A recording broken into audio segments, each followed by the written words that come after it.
1월 9일 월요일 조금 남겨두기. 할머니는 손자들이 올 것을 대비해 매일 밤 주머니에 있는 동전들을 다 꺼내어 서랍에 두셨습니다. 수년간 아이들은 도착하는 대로 할머니의 서랍 속 동전에 익숙해졌습니다. 할머니는 잔돈을 모두 저금통에 넣거나 은행에 보관할 수도 있었지만 그러질 않았습니다. 자신의 귀중한 손님인 손자들을 위해 기쁘게 동전을 거기에 남겨둔 것입니다. 이와 비슷한 사고방식이 추수에 관련하여 레위기 23장에 나타나 있습니다. 하나님은 모세를 통해 금방 이해하기 어려운 말씀을 백성들에게 하셨습니다. 밭 모퉁이까지 다 베지 말며 떨어진 것을 줍지 말라. 근본적으로 조금 남겨두라고 말씀하신 것입니다. 이 가르침으로 백성들은 하나님이 처음부터 추수를 주관하신다는 것과 소외된 사람들을 먹이는데 그의 백성을 사용하신다는 것을 떠올릴 수 있었습니다. 그런 생각은 세상의 일반적인 생각과는 다른 부분이 있습니다. 그러나 그것이 바로 감사하는 하나님의 자녀들을 특징짓는 사고방식의 하나입니다. 하나님은 넉넉히 나누는 마음을 기뻐하십니다. 그리고 우리도 자주 그래야 하는 것입니다. 말씀, 그것을 가난한 자와 거류민을 위하여 남겨두라. 레위기 23장 22절. 찬송 466장 죽기까지 사랑하신 주. 기도, 하나님, 제 삶에 공급해 주셔서 감사합니다. 다른 사람들, 특히 가난하고 어려운 사람들과 나눌 방법을 찾을 수 있게 해 주소서. 예수님의 이름으로 기도드립니다. 아멘.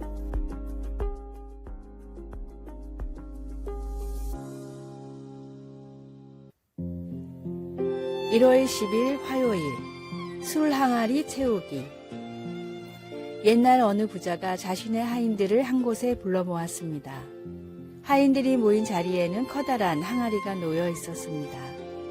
부자는 하인들에게 금화 한 입과 작은 술단지를 하나씩 나누어 주고 말했습니다. 곧 큰 잔치를 여는데 그동안 맛보지 못했던 특별한 포도주를 연회에서 내놓고 싶다. 그러니 너희들은 내가 준 금화로 각자 다른 포도주를 한 단지씩 사와서 이 큰 항아리에 한데 섞어 두도록 해라. 여러 가지 포도주를 섞으면 어떤 맛이 날지 매우 궁금하구나. 하인들은 각자 포도주를 구하러 떠났습니다. 그런데 한 하인은 주인에게 받은 금화를 자신이 챙기고 자신의 술단지에는 물을 채워 슬그머니 큰 항아리에 부어 놓았습니다. 이렇게 큰 항아리에 물이 조금 섞인 걸 누가 알겠어? 이 금화는 내가 써야겠다. 잔치가 열린 날 부자는 포도주를 사러 보낸 하인들을 모아두고 말했습니다. 오늘의 잔치는 그동안 고생한 너희들을 위한 잔치다. 오늘 하루는 너희가 사온 술을 마음껏 마시며 즐기기를 바란다. 그리고 큰 항아리에 담긴 포도주를 나누어 주었습니다. 그런데 술을 받은 하인들은 모두 깜짝 놀랐습니다. 그들이 술잔에 받은 것은 전부 맹물이었습니다.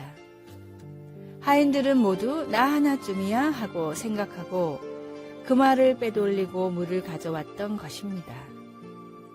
결국 하인들은 빼돌린 금화를 도로 빼앗기고 잔치 내내 맹물만 마시고 있어야 했습니다. 우리는 모두 사회랑 공동체에 속한 일원입니다. 그러나 간혹 나 하나쯤이야 라는 생각으로 대수롭지 않게 행동할 때가 있습니다. 하지만 그 행동은 당신이 얼마나 소중하고 중요한 사람인지도 잊게 만들어 버립니다.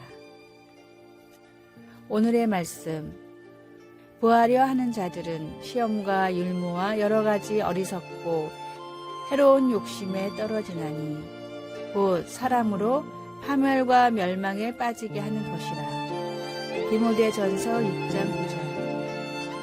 오늘의 찬송 423장 먹보다도 더 거룩. 오늘의 만나, 주님, 풍요로운 물질보다 풍요로운 은혜를 사모하게 하소서. 하나님의 말씀을 향한 뜨거운 열정을 채워달라고 기도해 봅시다.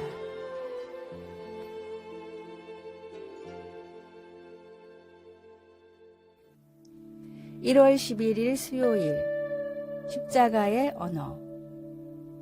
부부는 상대방의 이야기를 들어주고 사랑함으로 서로가 인정하고 있음을 보여줍니다. 부모는 애정어린 손길로 아이들을 돌봄으로 아이들이 소중함을 보여줍니다.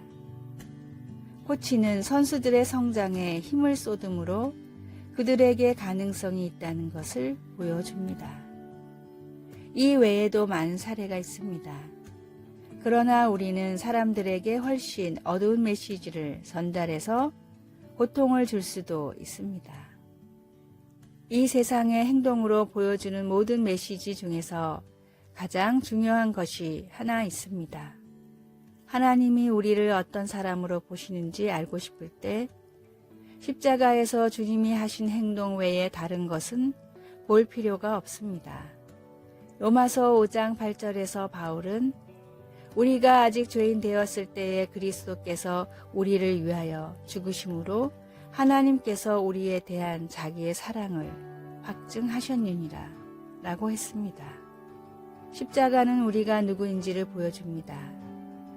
우리는 하나님께서 자신의 하나뿐인 독생자를 주실 만큼 사랑하신 사람들입니다. 죄로 온전하지 못한 문화 속의 사람들의 뒤섞인 메시지와 혼란스러운 행동에 대한 하나님의 메시지는 분명합니다. 당신은 누구입니까? 당신은 하나님이 구원하시려고 자기 아들을 주시기까지 사랑한 사람입니다. 당신을 위해 하나님이 지불하신 대가와 당신은 그분께 언제나 귀한 사람이라는 놀라운 사실을 늘 생각하십시오. 말씀, 우리가 아직 죄인 되었을 때에 그리스도께서 우리를 위하여 죽으심으로 하나님께서 우리에 대한 자기의 사랑을 확증하셨느니라. 로마서 5장 8절. 찬송 458장 너희 마음에 슬픔이 가득할 때. 기도, 하나님의 사랑은 헤아릴 수 없고 그 은혜는 놀랍습니다. 저를 자녀 삼아 주셔서 감사합니다. 예수님의 이름으로 기도드립니다. 아멘.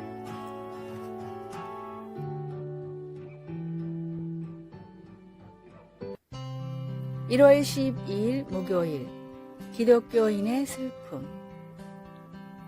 시대는 점점 풍요로워지고 있지만 우울증과 공황장애처럼 정신적인 질환으로 고통받는 사람들은 점점 많아지고 있다고 합니다. 이는 그리스도인들에게도 마찬가지입니다. 상담 전문가인 브랜드 힐게만 목사님의 그리스도인이 우울증과 싸우는 10가지 방법입니다. 첫째, 주 하나님께 기도로 울부짖으라. 둘째, 그리스도인이라는 정체성을 붙잡으라. 셋째, 가벼운 운동이라도 시작하라. 넷째, 건강에 도움이 되는 식습관을 지키라. 다섯째, 믿음의 공동체를 떠나지 말라. 여섯 번째, 받은 축복을 세워보아라. 일곱 번째, 스마트폰과 인터넷 중독에서 벗어나라. 여덟 번째, 수면 시간을 늘리고 충분히 휴식하라.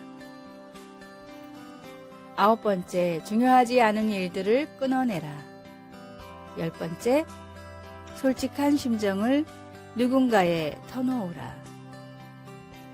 기독교인의 우울증은 일반 사람들보다 더 힘들게 느껴질 때가 있습니다.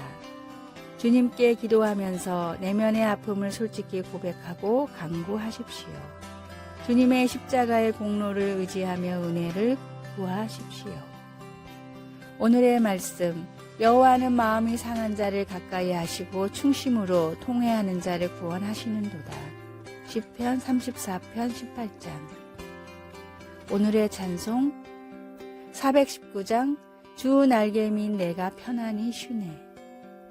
오늘의 만나, 주님, 모든 것을 치유하시는 하나님께 마음을 내어놓게 하소서.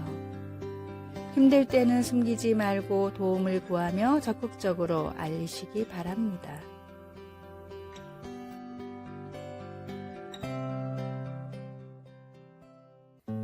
(1월 13일) 금요일. 누구를 옷 입고 있습니까? 아르헨티나 여자 농구팀이 잘못된 유니폼을 입고 토너먼트 경기에 나왔습니다. 방문팀인 그들은 흰 옷을 입어야 했는데 콜롬비아 팀의 짙은 청색 유니폼과 매우 비슷한 색의 유니폼을 입었습니다. 대체할 유니폼을 찾아 갈아입을 시간이 없어 그들은 경기를 몰습해 당했습니다. 다음에 아르헨티나 선수들은 자신들의 유니폼을 반드시 재확인할 것입니다. 스가랴 선지자 시대에 하나님은 스가랴에게 대제사장 여호수아가 냄새나고 더러운 옷을 입은 채 하나님 앞에 나오는 환상을 보여주었습니다. 사탄은 조롱하고 손가락질했습니다. 그는 자격을 상실했고 경기는 종료됐습니다. 그러나 그에게 갈아입을 시간이 주어졌습니다. 하나님은 사탄을 꾸짖으시고 천사에게 여호수아의 더러운 옷을 벗기라고 하셨습니다. 그리고 여호수아에게 내가 내 죄악을 제거하여 버렸으니 내게 아름다운 옷을 입히리라 고 말씀하셨습니다. 우리는 태어날 때부터 입고 나온 아담의 죄에 의해 우리 자신의 죄를 겹겹이 쌌습니다. 죄의 옷을 계속 입고 있으면 인생의 경기에서 질 것입니다. 그러나 우리의 죄를 멀리하고 예수님께로 향하면 예수님은 우리의 머리부터 발끝까지 예수님 자신과 그의 의로 우리를 옷 입히실 것입니다. 이제 확인할 시간입니다. 당신은 누구를 옷 입고 있습니까?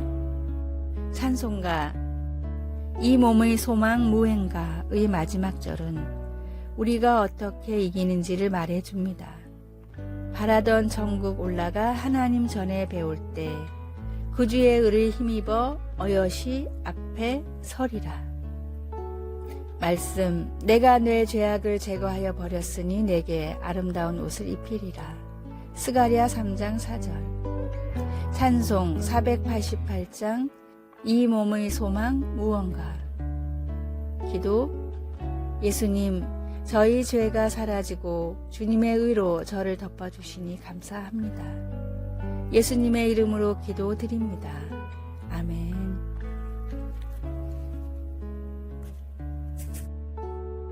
아래의 빨간색 글자 구독을 누르시어 더 많은 전도의 열매를 맺으시기를 기도합니다.